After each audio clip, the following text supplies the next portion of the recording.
قاری صاحب پچھلے دنوں میرا بڑا زبردست ایک اشکال دور ہوا. میں استاد نعمان علی خان صاحب کو سن رہا تھا, کو سنتا رہتا ہوں میں. تو وہ کہتے ہیں کہ علم اور ہدایت میں بہت فرق ہے. بہت زیادہ علم ہونے کا مطلب یہ نہیں ہے کہ آپ کے پاس ہدایت بھی ہوگی. علم ایک ایسی چیز ہے جو کہ اگر مجھے حاصل ہو گئی ہے تو میں ایک خاص لیول کا علم حاصل کر لیا, وہ اب میرے پاس رہے گا. ٹھیک ہے جی, اس میں اضافہ ہی ہو سکتا ہے, کمی کے چانس تو کم ہی ہوتے ہیں. لیکن ہدایت ایک ایسی چیز ہے جو کہ اسٹیٹک نہیں ہے,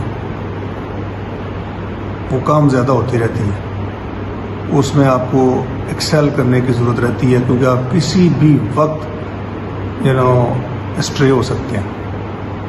اسی لیے اللہ تعالیٰ فرماتے ہیں کہ ہدایت تو صرف وہی دیتا ہے, اور اس کے لیے اس نے اپنا ایک قانون ہدایت بھی بنایا ہوا ہے کہ کن کو دیتا ہے, کن شرائط پہ.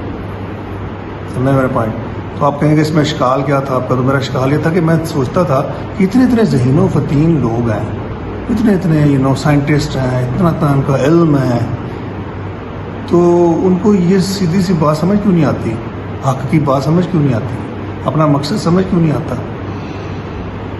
تو بس ثابت ہوا کہ علم کسی خاص ڈومین میں آپ کو بہت ہو سکتا ہے, جو کہ شیطان کو بھی بہت تھا.